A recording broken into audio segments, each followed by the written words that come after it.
Au sommaire de cette édition, à Madagascar, l'ancien président Marc Ravalomanana, qualifié pour le second tour de la présidentielle, a finalement retiré ses recours ce mercredi. Le candidat de l'opposition Martin Fayulu est arrivé dans la capitale de la République démocratique du Congo, Kinshasa, pour le lancement de sa campagne présidentielle.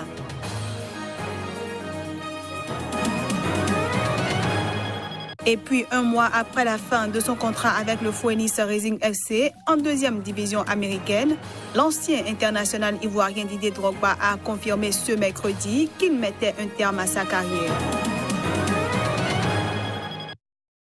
Voilà pour le sommaire. Bienvenue à tous. Plusieurs dizaines de migrants qui refusaient depuis le 10 novembre de quitter un cargo qui les avait secourus au large des côtes libyennes ont été forcés ce mardi de débarquer dans le port de Misrata par les services de sécurité libyens. Certains migrants auraient été blessés lors du débarquement forcé et transférés vers un hôpital public. Dans un communiqué, l'ONU a regretté la tournure des événements à Misrata où 79 réfugiés et migrants restés à bord d'un cargo ont été forcés de débarquer par les services de sécurité libyens. Certains migrants auraient été blessés lors du débarquement forcé et transférés vers un hôpital public. Les autres ont été conduits à un centre de rétention de la ville. L'ONU a jugé regrettable que les efforts de la médiation entrepris n'aient pas abouti à un règlement pacifique en référence à la mobilisation de plusieurs organisations comme le Haut Commissariat de l'ONU aux réfugiés. Plus de 90 migrants, dont des enfants et des nourrissons, ont été secourus le 8 novembre dernier par un navire marchand battant pavillon panaméen, le Nivin. Depuis leur arrivée à Misrata le 10 novembre, ils ont refusé de quitter le bateau par crainte de mauvais traitements en Libye, à l'exception de 14 personnes, dont un bébé de 4 mois, qui ont accepté de débarquer jeudi.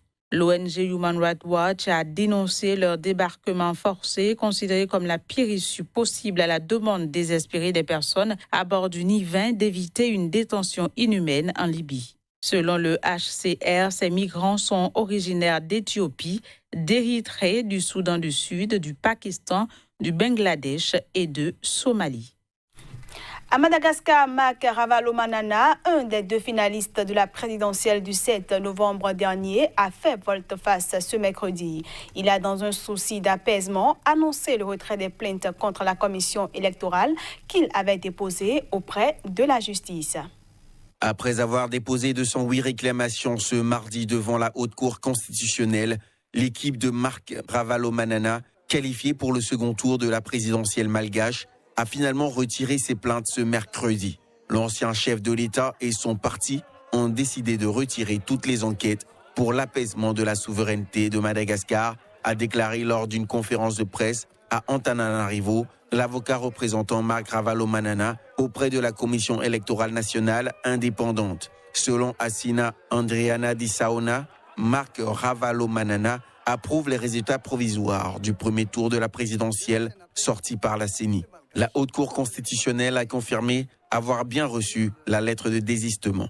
L'institution n'aura finalement à traiter que 7 requêtes, celles déposées par un collectif de candidats, comprenant notamment le président sortant Eri, qui réclame entre autres l'annulation du scrutin du premier tour, et celle déposée par Andry Rajoelina, qui demande entre autres un audit sur le logiciel de traitement des résultats utilisés par la CENI. Après examen des enquêtes, la Haute Cour constitutionnelle doit publier d'ici le 28 novembre les résultats définitifs du premier tour de la présidentielle du 7 novembre. Un second tour devra départager le 19 décembre prochain.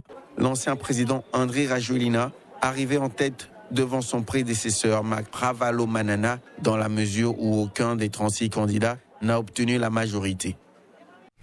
En République démocratique du Congo, le candidat de l'opposition est arrivé à Kinshasa pour le lancement de sa campagne présidentielle. Martin Fayulu représente plusieurs des poids lourds écartés de la course, dont l'ancien vice-président Jean-Pierre Bemba et l'ex-gouverneur du Katanga, Moïse Katumbi. 21 candidats sont en lice pour la présidentielle en République démocratique du Congo, dont la campagne s'est ouverte ce jeudi. Pour le lancement de sa campagne présidentielle, le candidat de l'opposition, Martin Fayulu, est arrivé ce mercredi, jour de ses 62 ans, dans la capitale Kinshasa, où il a été salué à l'aéroport de Ndjili par plusieurs centaines de supporters.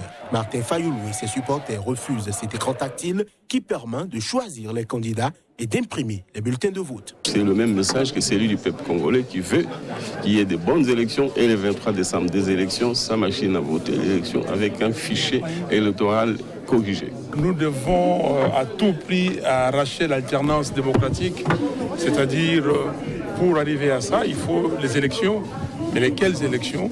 C'est notre objectif, c'est des élections crédibles, c'est-à-dire élections avec bulletin papier et sa machine à voter avec un fichier clair, nettoyé. L'outsider issu d'un petit parti a été désigné candidat commun de l'opposition lors d'une réunion de 7 opposants congolais le 11 novembre à Genève, dont Moïse Katumbi et Jean-Pierre Bemba.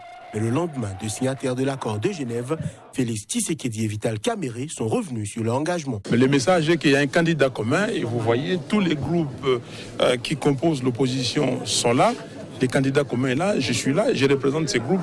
Je suis un porte-parole, un porte-étendard pour les élections crédibles, transparentes et apaisées et pour assurer la prospérité au Congo. Le 23 décembre prochain, les électeurs choisiront un successeur au président sortant, Joseph Kabila. Ce mercredi, les États-Unis ont appelé à des élections crédibles et pacifiques. Allons à présent au Cameroun où l'ONU s'est dit profondément préoccupée par l'aggravation de la violence dans les régions du sud-ouest et du nord-ouest du Cameroun en conflit armé. 8 élèves et 13 religieuses ont été récemment enlevés dans cette zone avant d'être libérés contre rançon.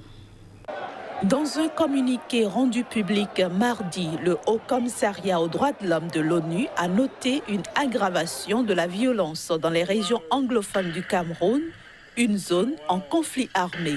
Au cours des 2 dernières semaines, 8 élèves et un professeur d'école ont été enlevés à Kumba, dans le sud-ouest, et au moins 13 religieuses non loin de Ndop, dans le nord-ouest, selon l'ONU. Mais ils ont tous été libérés par la suite, après que certains parents eurent payé des rançons et que le diocèse catholique de Kumba fut intervenu. Le communiqué note en outre que les forces de sécurité auraient procédé à un certain nombre d'exécutions extrajudiciaires. Le 20 octobre à Ran, dans le nord-ouest, 4 villageois auraient également été tués par l'armée lors d'un affrontement avec des groupes sécessionnistes armés. L'ONU a appelé les séparatistes à s'abstenir de recourir à la violence et l'armée à répondre aux doléances de longue date des communautés de ces régions par le dialogue. Les autorités qui qualifient les séparatistes de terroristes ont procédé depuis début 2018 à un important déploiement de forces de sécurité pour rétablir l'ordre. Selon des sources concordantes, des bandes armées qui rackettent les populations et les entreprises se sont ajoutées aux séparatistes armés. Au Brésil, le président élu Jair Bolsonaro nomme Gustavo Bebiano, l'ex-président du Parti social-libéral et son allié, au poste de secrétaire général de la présidence, et ce, à partir de la prise de fonction du nouveau gouvernement le 1er janvier. Je dirais que la tâche principale du secrétariat est la modernisation de l'État, la débureaucratisation, la technologie de gouvernement. C'est peut-être la première fois qu'un gouvernement fédéral se consacre à son activité première, bien servir la population. Nous allons patiemment, humblement et consciencieusement examiner et d'ici la mi-décembre, nous aurons conclu des nominations au sein du gouvernement et défini les coupes budgétaires au sein des secrétariats et différentes directions et de toutes les autres fonctions qui ne font que dépenser de l'argent public. J'en parlais en titre, l'ancien international ivoirien Didier Drogba a confirmé ce mercredi qu'il mettait un terme à sa carrière à 40 ans. Il a fait cette annonce après avoir disputé une dernière saison sous le maillot de Phoenix en 2e division américaine. Clap de fin pour Didier Drogba, l'ancien attaquant du Mans, de Guingamp, de l'Olympique de Marseille, de Chelsea, de Galatasaray, du Shanghai Shenhua, de l'Impact Montréal ou encore du Phoenix Rising et de la sélection de Côte d'Ivoire a annoncé qu'il raccrochait ce mercredi les crampons. J'aimerais remercier tous les joueurs, coachs, équipes et supporters que j'ai rencontrés et qui ont fait de cette carrière un moment très spécial, a écrit l'ancien buteur de Chelsea sur son compte Twitter. Un grand merci du fond du cœur à ma famille, mon équipe personnelle, de m'avoir soutenu durant toute ma carrière, dans les bons comme dans les mauvais moments, a-t-il poursuivi.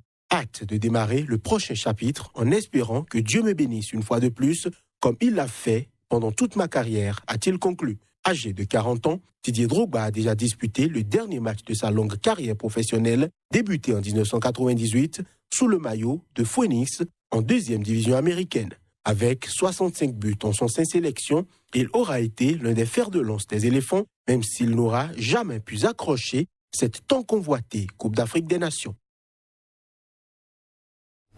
Place à présent à la revue de presse Afrique.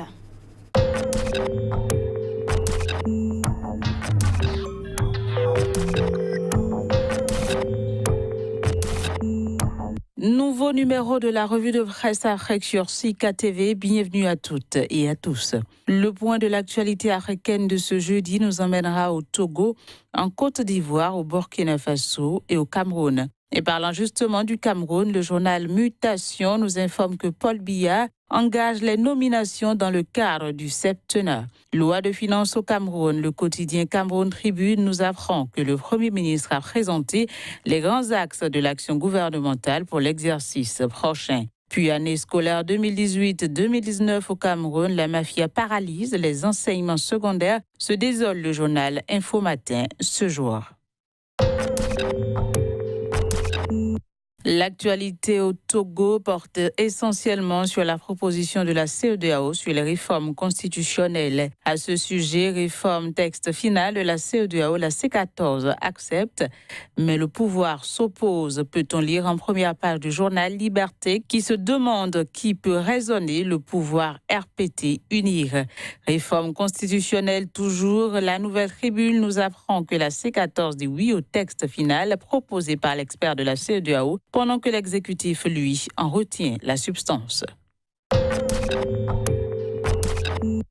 Marche du 29 novembre au Burkina Faso, le journal Sidouaya informe ses lecteurs que l'opposition se prépare et les syndicats s'en démarquent. On reste avec Sidouaya qui nous fait également le compte rendu du Conseil des ministres de ce mercredi.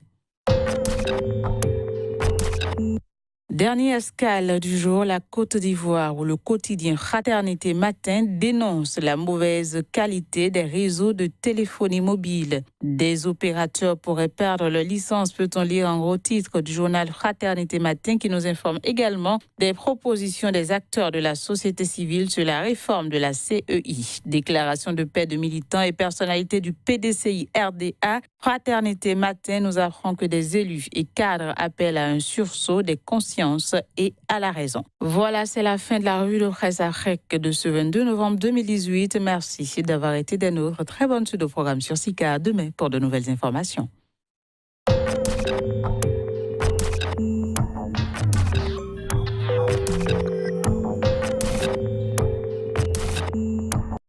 Et c'est la fin de cette édition que je vous remercie d'avoir suivi.